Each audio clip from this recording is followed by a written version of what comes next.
The galaxy had seen war before.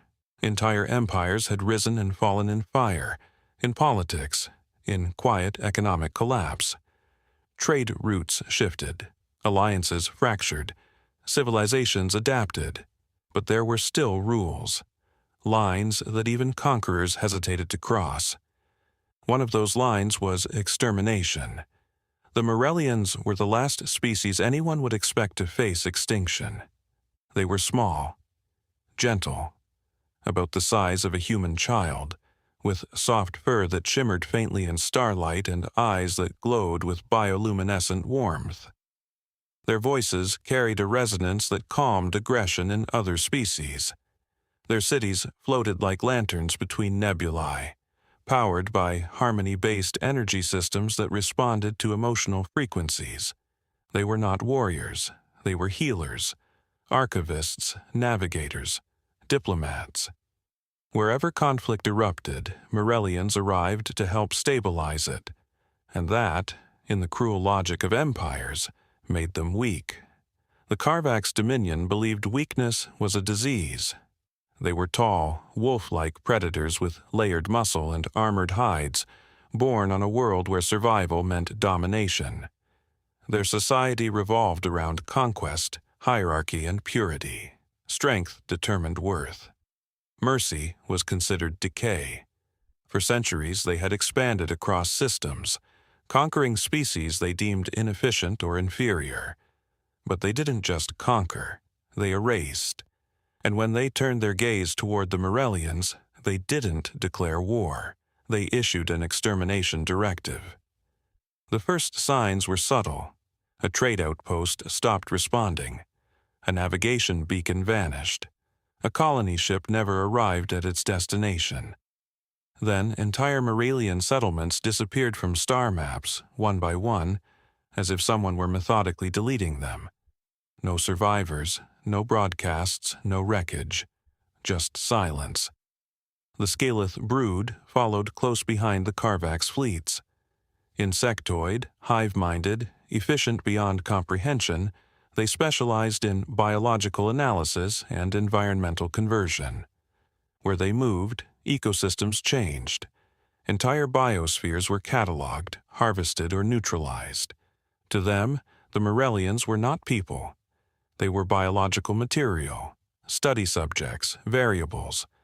The Morellians did what they always did. They tried diplomacy. They sent messages to councils, alliances, neutral systems, ancient partners. They pleaded, they warned, they begged. No one responded. Because the Carvax Dominion was feared and the Scaleth brood was avoided. No one wanted to provoke them. No one wanted to be next. So the Morellians turned to their archives, ancient records of distant species, civilizations categorized by behavior patterns, risk assessments, unpredictable entities.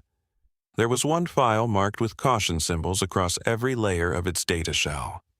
Planet, Earth. Species designation, humanity. Classification, Deathworlder. Status, avoided. The Morellians had encountered humans before. Not in war, in observation. Humans were strange.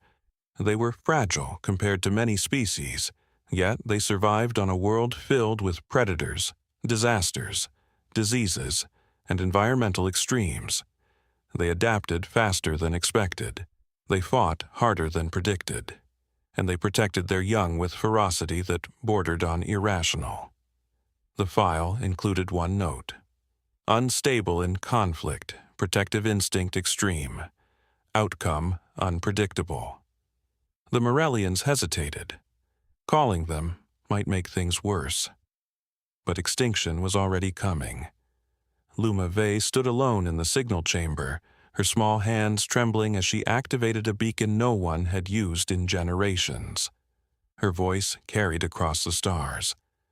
We are the Morellians. We are under eradication. Please, if anyone hears this, help us survive. The signal vanished into the void. No one expected an answer.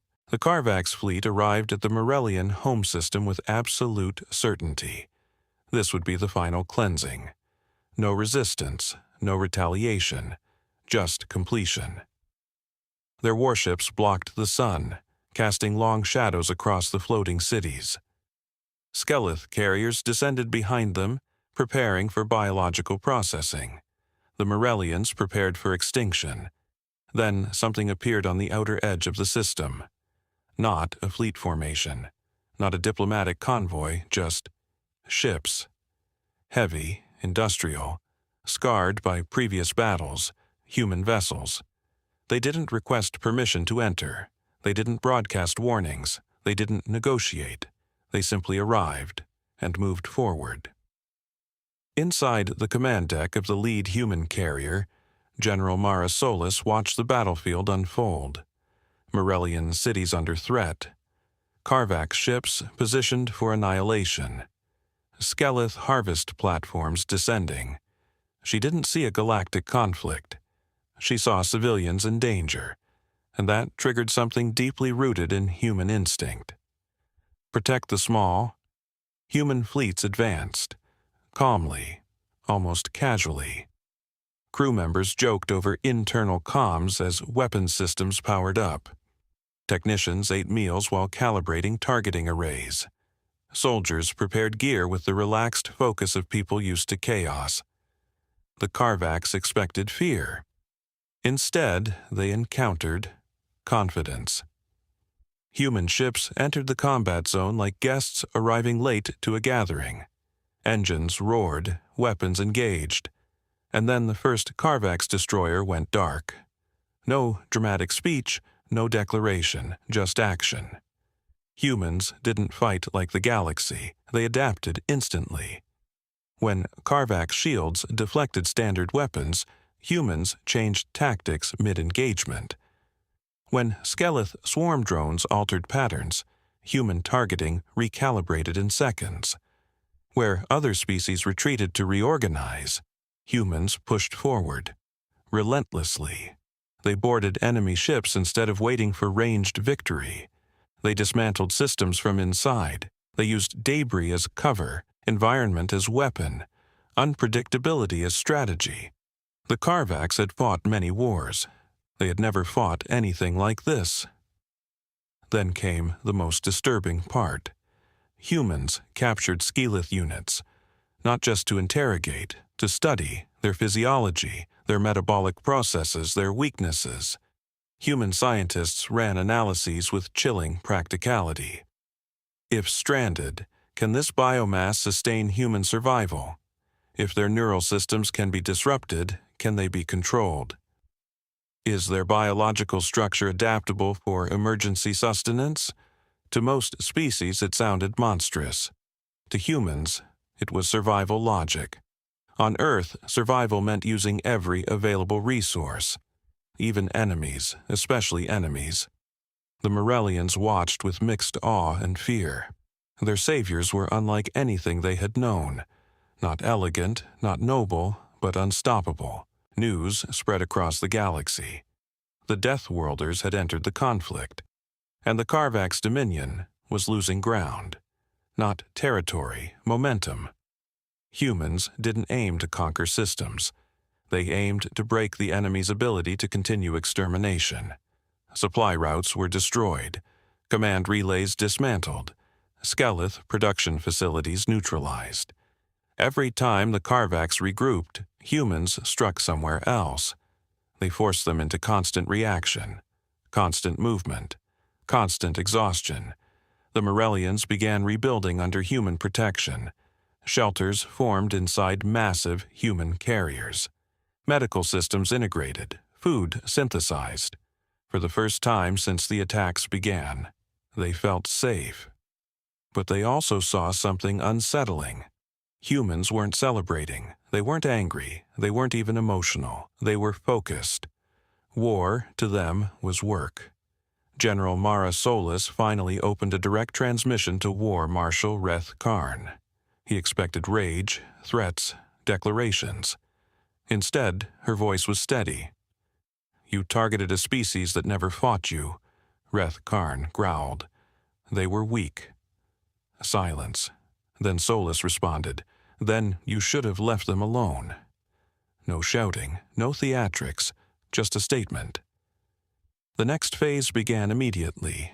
Human fleets entered Karvak's territory, not to conquer, to dismantle. Shipyards went offline.